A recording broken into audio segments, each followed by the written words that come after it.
السلام علیکم ورحمۃ اللہ وبرکاتہ۔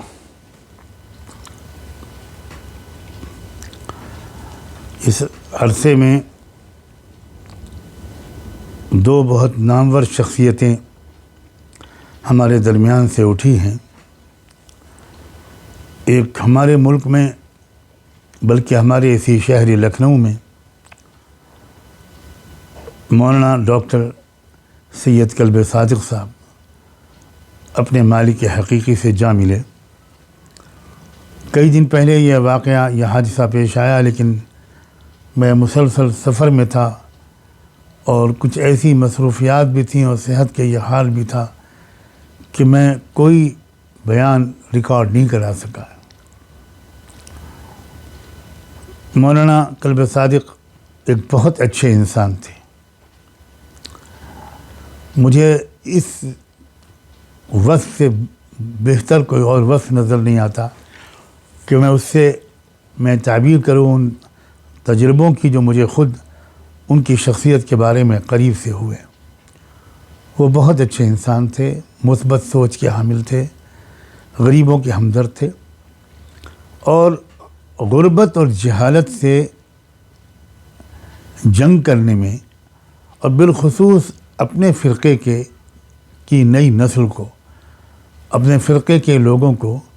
غربت اور جہالت سے نکالنے کے سلسلے میں ان کی جو 40-50 سالہ خدمات ہیں بہت ہی قابل قدر ہیں، اور میں تو یہ بھی کہتا ہوں کہ قابل تقلید ہیں۔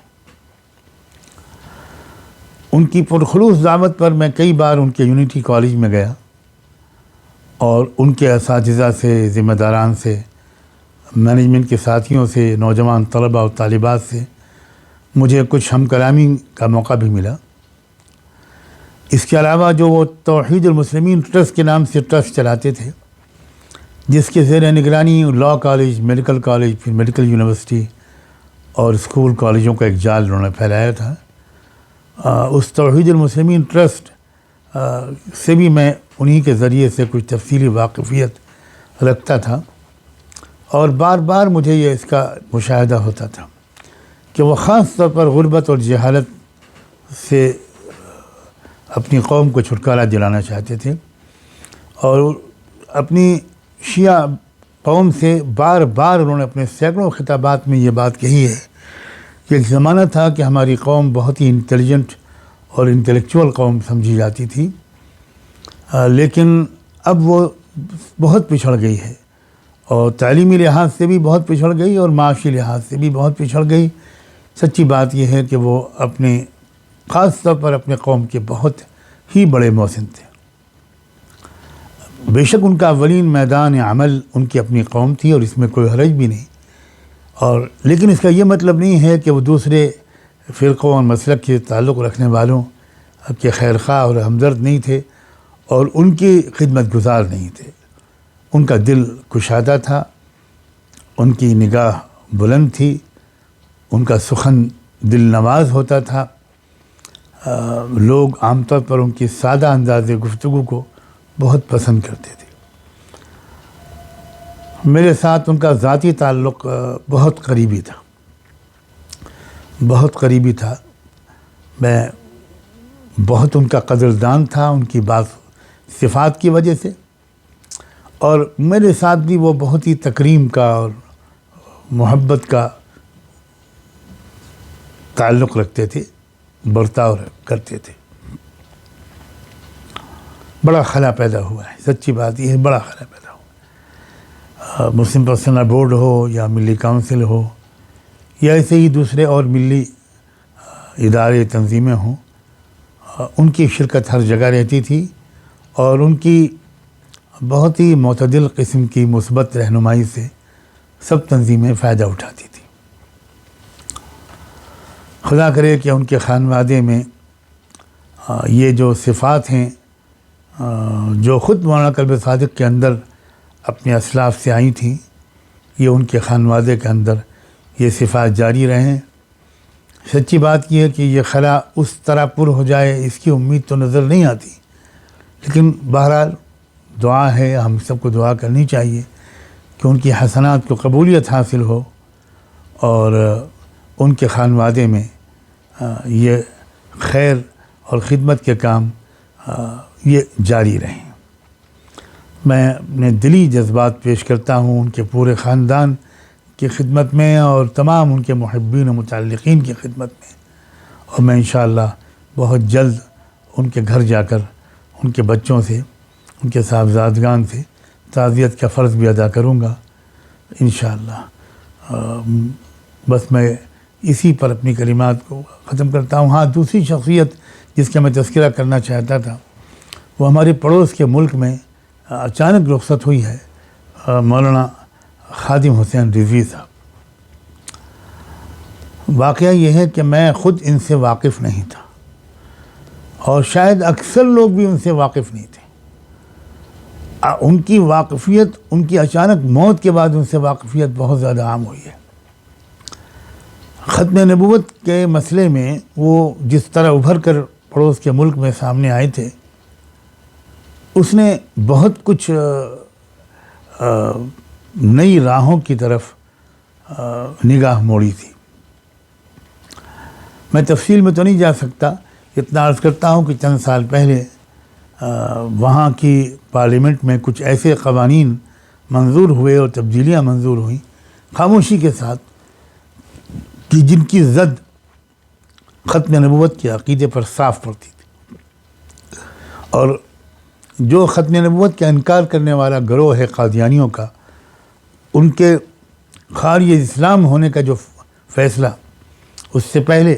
اس ملک میں ہو چکا تھا قانونی طور پر، دستوری طور پر، اس فیصلے پر زد پڑتی تھی۔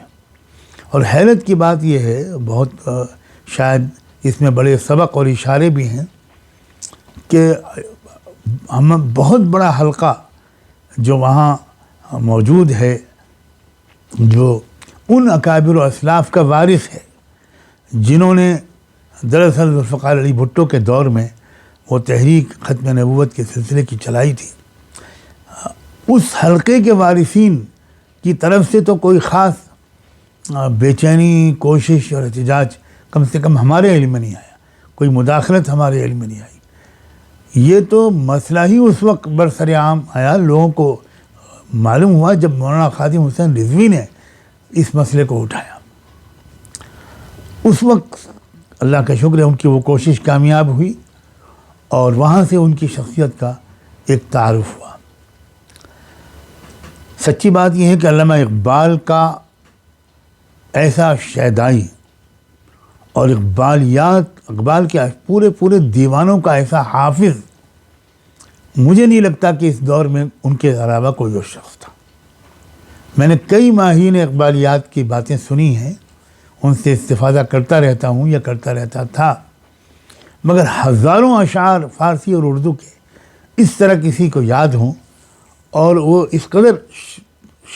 بہترین ترجمانی کرتا ہو، مولانا خادم حسین رضوی کے سوا میں نے کسی کو نہیں پایا۔ اور خاص طور پر جس بریلوی مکتب فکر سے ان کا تعلق تھا، اس مکتب فکر میں تو مجھے کوئی شخص نظر نہیں آیا، ہو سکتا ہے میری معلومات کی کمی ہو، کہ جو علامہ اقبال کا ایسا قدردان ہو۔ اور حدیثوں کے بھی وہ حافظ تھے، اس قدر طویل حدیثیں بے تکلف پڑھتے تھے، کیونکہ وہ خود شیخ الحدیث تھے اور اپنے مدرسے میں حدیث کے سب سے بڑے استاد تھے، اور حدیث کا زبانی جس طرح وہ پڑھتے تھے، متن لمبی روایتیں اور بھی خصوصیات ان کے سامنے آئیں، ان کی سادگی، ان کی فقیرانہ زندگی، یہ سب چیزیں بہت زیادہ ان کی قدر دل میں آئی، بہت ان کی قدر دل میں آئی، اور بہت دل سے دعائیں بھی نکلیں اور نکلیں گی ان کے لیے۔ اللہ تعالیٰ، اور وہ اسی سلسلے کے ایک سفر پر نکلے ہوئے تھے، اسی سلسلے کے ایک سفر کے لیے نکلے ہوئے تھے۔ بہت بڑا انہوں نے احتجاجی مظاہرہ کیا تھا اس پاکستان کے دارالحکومت اسلام آباد جانے والی شاہراہ پر۔ انہوں نے بہت عظیم الشان دھرنا دیا تھا ناموس رسالت کی حفاظت کے سلسلے میں۔ یہ جو فرانس میں جو تماشا ہوا گستاخی رسول کے سلسلے کا، اس کے بارے میں ان کے کچھ مطالبات تھے حکومت پاکستان سے. اس سلسلے میں وہ گئے تھے اور وہ واپس آئے اور اس کے بعد اچانک ان کا انتقال ہو گیا. معلوم ہوا کہ وہ شدید بخار کی حالت میں انہوں نے سفر کیا تھا اور تکلیف اٹھائی تھی. بہرحال ایسا لگتا ہے کہ اللہ تعالیٰ نے ان کو ان کے جو رسول اللہ صلی اللہ علیہ وآلہ وسلم سے محبت تھی. مجھے اعتراف کرنا ہے کہ ان کی جو تقاریر میں نے سنی اور جو کچھ بھی میں نے ان کے بارے میں جانا